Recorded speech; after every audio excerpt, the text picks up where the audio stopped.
Alright everybody, welcome back. Nimiger here, and today I wanted to make a video about a pretty cool siege battle that I had in our previous siege. Now my clan is generally a top contender for siege. We're in tier 8 most of the time. This was in a tier 7 battle to get back to tier 8. We're not competing with like the top 20 clans or so, but we've taken some off of top 50 rankings before.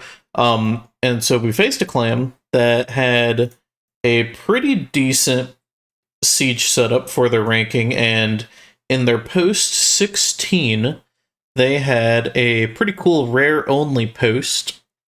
And if you're familiar with a lot of the siege battles, a lot of people use the rare only because it forces you to build rare champions, which a lot of people may or may not have.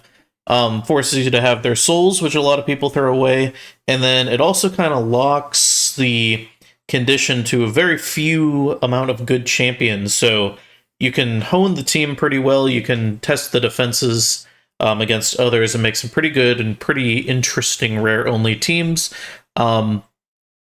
Usually I'm one of the rare defense posts for my clan, and the rare champions that I previously used were Tree Shield Knot.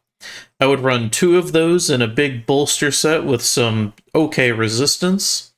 I would also run it with a Sentinel for damage, and a Torux, who again is another decent damage dealer. Both damage dealers just were previously in Stone Skin, and when I faced the team that I was facing against the enemy clan, it got absolutely demolished. And previously this team had won a few times in Siege.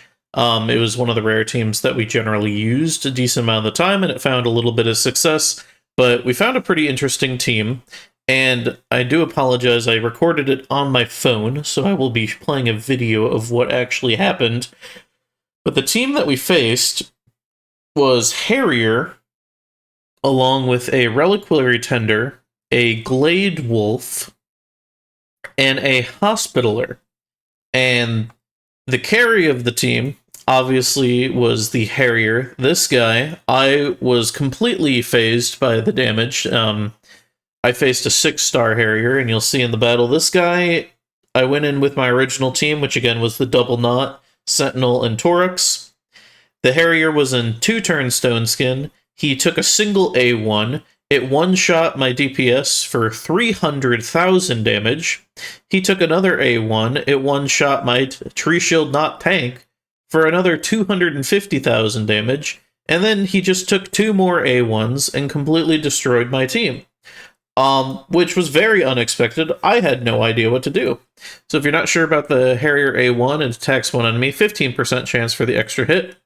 He's got a decreased defense, but honestly, I never used this or saw him use it. And same thing with the attacking enemy and 30% extra chance of a crit. Never saw this used. Only saw the A1 in the battle. There's also the Hospitaller. She's attacking one enemy. She has an attack all enemies 50% chance of removing a random buff. Again, not a rarely great chance, books up to 75% chance, but if you can remove any Stone Skins at the start of battle, which happened on my rebattle where I used the Knot team again, this guy just removed the 2-turn Stone Skin from my Torux. Was a little unlucky, but again, just one-shot my champions and then won the fight pretty easily. And she's also got an increased speed and increased crit rate, which is pretty interesting, so you can build 15% less crit rate if you plan to have this up. And she's actually a partner with Harrier, who's going to revive a random ally at 25% HP with a block damage whenever Harrier kills an enemy. So this is pretty cool if you've got a team that's going to have champions dying early or dying throughout the fight. As long as Harrier's up, you've got a chance of a revive, and you've got the block damage going on it. Now it does have an internal 5-turn cooldown. And she's also got an aura in all battles for speed, which again, you don't really find too much on the rare teams. Reliquary Tender, again, pretty popular rare. You got a decrease attack A1, cleanse, and a continuous heal, which is super nice. And a revive with 30% turn meter. Not a great revive, but at least it's a revive. And the Glade Wolf, who I hadn't really seen used much before this team, was attacking 3 times on the A1 with a decreased speed. He's got a AoE 50% goes up to 75% chance provoke, which comes in clutch a few times. And he's got a counterattack and ally protection with a passive that makes him take less damage under ally protect, which is pretty cool. Now, I'm going to go ahead and go over to the fight, and then I'll show the builds that I used just to go against the enemy champion. So if we swap over to the video, this is the fight again. It's recorded from previously, but you can see I'm going against the 5-star with the 6-star Harrier, the 6-star Reliquary, and then only a 4-star, but he still has a little bit of crit damage added for the Glade Wolf. Obviously, my decision when I lost twice, you can see I've only got 2 rebattles left, was to mirror the exact same team, even though I had way less soul stars, but the souls aren't as important on the rare champions. They don't give as much stats, although any stats do matter quite a bit. The one thing with his team, though, is he used a lot of stone skin, and you can see in the battle I decided to go with a Mercurial setup on 3 of the champions, a 9-piece Mercurial. So if we get into the battle, I'll kind of talk through what I did and the decisions we made. So if we start out with the beginning buffs, we can see he's got the kind of old school, I guess now old school bolster, big shields. He's got the 2-turn stone skin on his Harrier, and then 1 on the other 2 champions. And me, I went with the Glade Wolf with the 9-piece Mercurial. He's in a damage build, or as much damage as I could get with the Mercurial gear I had. He's got a decent amount of speed, but not incredibly fast. Hospitaler, 9-piece Mercurial, and decently fast, I think around 300-something speed. Harrier, I put him in as much damage as I possibly could with 2-turn stone skin, and I purposely made him as slow as possible. You can see his Harrier is actually faster than mine. I wanted to go as slow as possible so that his 2-turn stone skin was going to run out before mine. And then we've got my Reliquary Tender, who I think again was around a little over 300 speed. She's going to go first, and my first decision is, well, am I going to open with a continuous heal? I don't think I need to do that to start out. So I'm just going to go in. Again, you can see me. I'm literally reading the skills of the champions as we're going forward. But I just decide A1's probably the best move here. And then, again, I'm reading the skills. I'm trying to get the stone skin snipe. I don't end up getting it. You can see his champions, they end up using their skills to open up, so they're kind of wasting it. Got lucky, the buff removal did not affect my Harrier. And then his Glade Wolf is going to buff up and place the counterattack on. And the Harrier is going to go and do his attack. You can see he did over 100,000 damage. Luckily, I have the Mercurial on there, or that would have just one-shot the champion. Back to Reliquary. I don't really need to cleanse or do anything. So I'm going to just A1 again, I believe, if I am remembering the fight correctly. And I'm thinking about who I should attack. I do want to get a decrease attack out. The Glade Wolf is a defense-based champion, and I can't do it on the Harrier. So at this point right here, it doesn't really matter who I attack, so I just go into the Hospitaler. And then my Glade Wolf here, I could try for a provoke, but he's got to block debuffs on one champion, and I won't be able to get it on the Harrier. I could ally protect and get the counterattack up, which is what I believe I do, and just kind of try to match him. And then again, I can just place another buff on my team. And then you can see my Harrier still has the 2-turn stone skin, and he's got the 1 left. So I'm going to buff up. I'm going to go in with my Harrier. Again, I'm reading the skills as I go. I believe I just decided to A1, and I'm going to go into the Glade Wolf, I believe. We'll see if that ends up being the decision I made. I can't quite remember. Yep. So I hit for about 75,000, 80,000. His Harrier, I believe, was hitting way harder for some reason. Maybe he's just got a cracked build on it. But I got the Glade Wolf to about half. Again, he could be in a high defense build. But the Glade Wolf, as you'll see, does end up doing some damage.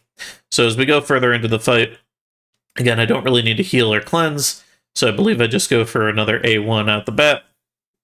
He's going to buff up again, and then I'm just A1ing down. Again, my Mercurial stacks still keep stacking up, so every time my 2 fast champions over here are taking a turn, they're getting a stack back. My stacks were removed from my Glade Wolf right here, but I am going to get the counterattack here, which is going to place that decreased speed and make him pretty slow.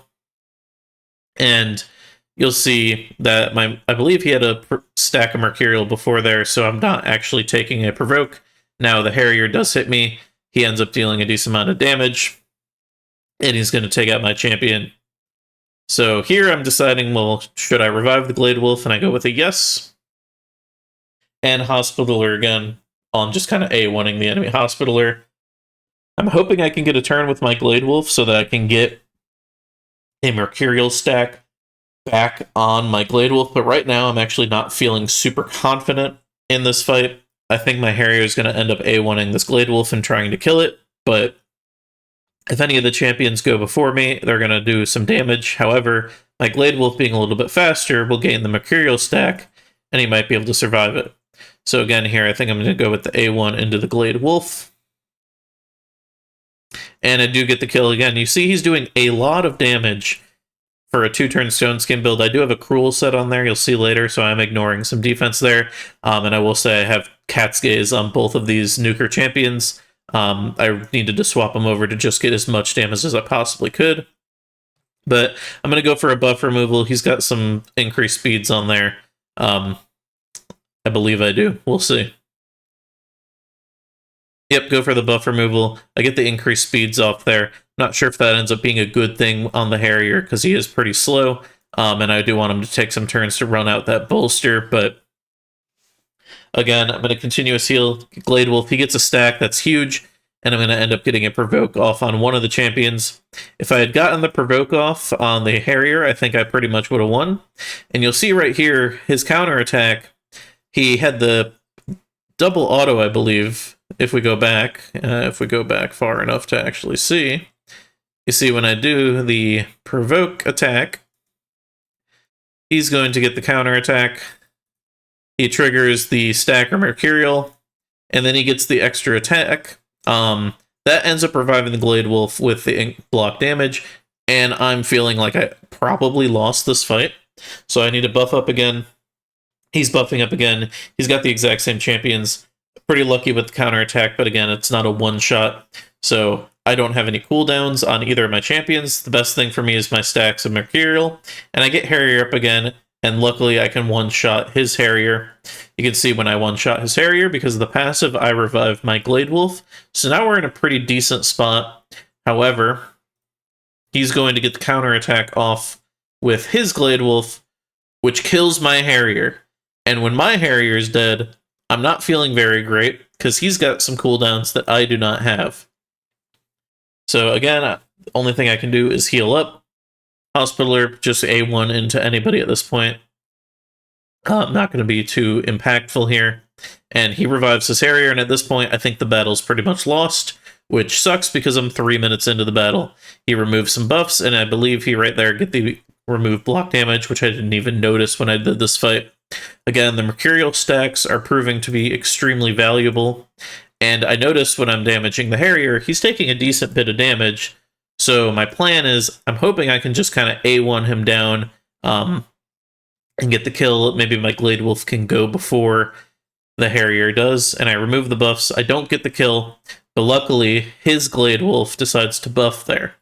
I think if the Glade Wolf was set to do an A1 here, obviously the AI for that would be extremely difficult to do. There's no way you could get the defense to do it, but that means I get a turn, I get a Mercurial stack back, and then I can kill his Harrier because it's at such little health, and I'm feeling a little more confident now. I can revive my own Harrier, but something I did not take into account is the turn meter for his Glade Wolf. If I think I was doing this fight again, I would have waited on the revive one more turn. You can see his Glade Wolf is going to go before any of my champions here, so he's just going to end up killing my Harrier, which is not very good because I'm wasting my revive cooldown.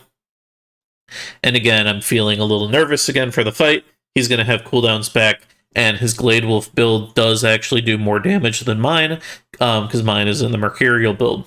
So he's going to go in, just go after my Glade Wolf.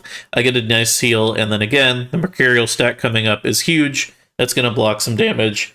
And at this point, if I attack the Glade Wolf, he's going to counterattack me. I'm going to probably die because this Glade Wolf does a decent amount of damage. So I go for just A1ing into the Reliquary Tender. I decided if I can take her out, the Harrier is going away and not coming back because there is no revive passive with the Hospitaller if Harrier's dead. So my target is now get rid of the revive because the biggest source of damage is dead. And I'm going to go in there. The gun does the provoke, which again, against Mercurial, does pretty much nothing. He's just removing one stack on my champions. And as the only damage dealer, these two aren't going to do anything. So my champions are going to get to go again, and they're going to be able to take another round and just get a stack back. So again, I'm going through, I'm buffing up, I'm just using my normal skills, I'm removing buffs when I can. I decide here I'm going to go for the provoke. I don't end up getting anything off, but I got a decent amount of damage off. I can continue buffing up, and you see the downfall of this on a defense. I'm not sure if it's an amazing defense to run against the mirror team, since this Mercurial strategy does seem to work pretty well. I do think if the defense was in Mercurial, it would have been a much harder fight. But again, I think the offense kind of always has the pick of choosing to remove the certain Mercurial buffs. So I'm not sure if there's an amazing defense to continuously run, but I do think on offense it felt pretty strong. So I'm able to get more buffs off. And again, I can finally revive my Harrier. The reason I revive is because the Glade Wolf was at a less turn meter than I wanted. He had more turn meter than I wanted, but when I was looking at it, I was thinking, oh, that's less than 30%. You can see it was not. The Glade Wolf's going to definitely go before my Harrier. So again, I'm continuing to go into the Reliquary Tender, and he's got the full team, and he's got turn meter. I am feeling, again, a little bit screwed. I think I made a few mistakes in this fight. His Glade Wolf's going to A1 my Harrier and take it down. Luckily, I'm able to go before the Harrier, and then I can take it out again, though. And then I get another Mercurial stack. The Glade Wolf is going to do the provoke again, and when he does that provoke, it's going to end up doing nothing against my champions because they're all in Mercurial, and I get the counterattack to get the decreased speed out. So here, I finally learned my lesson. I'm going to buff up. I'm going to remove buffs if I can. My counterattacks are going. They're doing a little bit of damage. Now, when the counterattack's not up on his Glade Wolf, I can start attacking into it. And then as I attack again, just doing a little bit of chip damage. The Reliquary recently used her revive, so I don't need to worry about that for a little bit, so I can try to get the Glade Wolf down. And then I see my revive is up, and here's where I finally learned to look at the Glade Wolf turn meter. You can see he's about to go. I don't want to waste the revive, so I'm going to end up... actually, you can see I thought about it, but I end up just A1ing.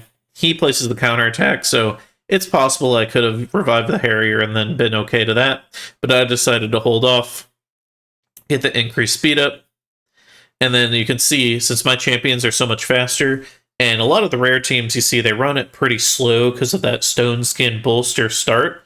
Mercurial allows you to run super fast, and you can keep those buffs up, so I'm actually lapping his champions and gaining the Mercurial stack every single time.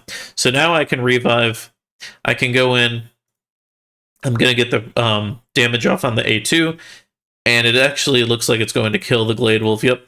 So killing the Glade Wolf, and that pretty much seals the fight. As long as he doesn't revive a Harrier right here, I should be good. And even if they do the revive on the Harrier, my Harrier would have been taking a turn just to take him out.